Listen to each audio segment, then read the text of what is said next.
Bonsoir, dans ce journal, un quartier de Nîmes en plein travaux et les 40 ans de la très belle grotte de la Cocalière. Présentation ce matin des cartels de la Feria des Vendanges du 13 au 16 septembre à Nîmes. L'événement, c'est le retour des taureaux andalous sous haute vigilance sanitaire après 3 ans d'interdiction du territoire, maladie de la langue bleue oblige. Autres événements, le retour de la star Rossi Thomas et les adieux à la piste du Nîmois Denis Lauré. Les travaux de la percée Clérisseau ont commencé. Un chantier impressionnant qui fait le bonheur des badauds et manifestement celui des riverains. Je suis heureux, ça va ventiler le quartier, ça va amener un peu de la jeunesse dans le quartier, parce que c'est beaucoup de retraités. Ah, je préfère, j'avais ma coiffeuse pourtant qui était là, mais je préférais. Ça va rouvrir la circulation, donc plus de circulation devant le magasin.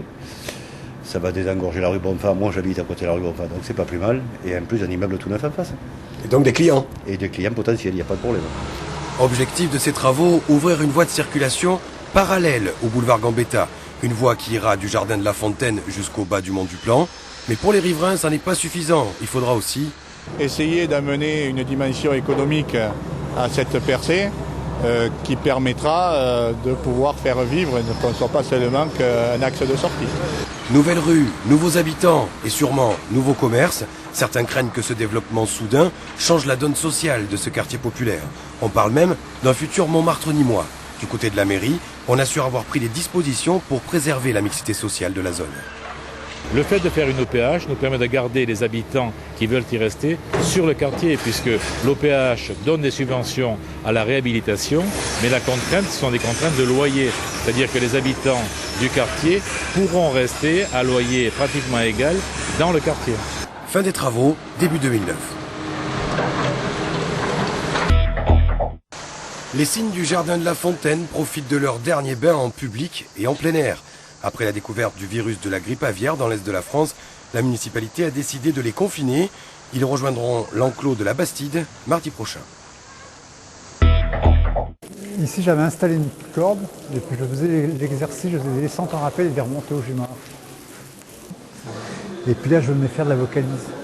Souvenir, Pascal Barrier retrouve des sensations connues il y a une quinzaine d'années. En 1991, il s'enfermait dans la grotte de la Cocalière, un haut lieu cévenol près de Saint-Ambrois.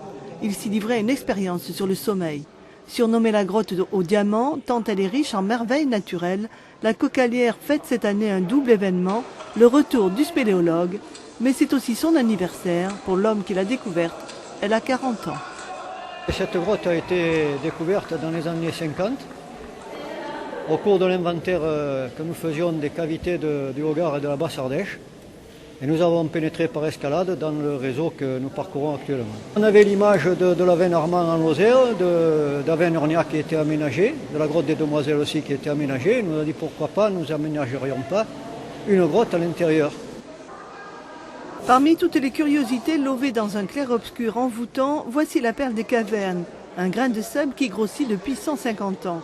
Cela donne la mesure du temps qui passe. La grotte aurait vu le jour il y a 35 millions d'années. Une grotte, elle est vivante, elle vit et on peut un peu la comparer à une personne.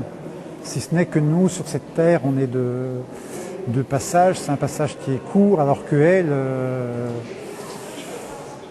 dans des millions d'années, elle sera toujours là.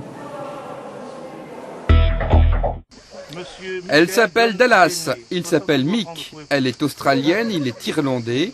Ils se sont rencontrés en 2002 à la Feria de Nîmes et aujourd'hui, ils sont revenus dans la capitale gardoise pour se marier. Tous nos vœux de bonheur.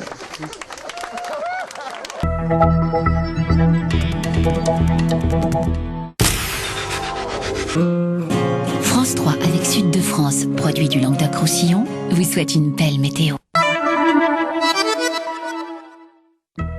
Demain, des nuages bas recouvriront progressivement le bord de mer, mais le reste du Gard sera ensoleillé.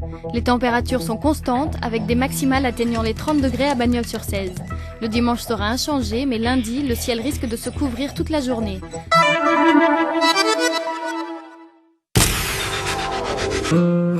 France 3 avec Sud de France, produit du Languedoc-Roussillon.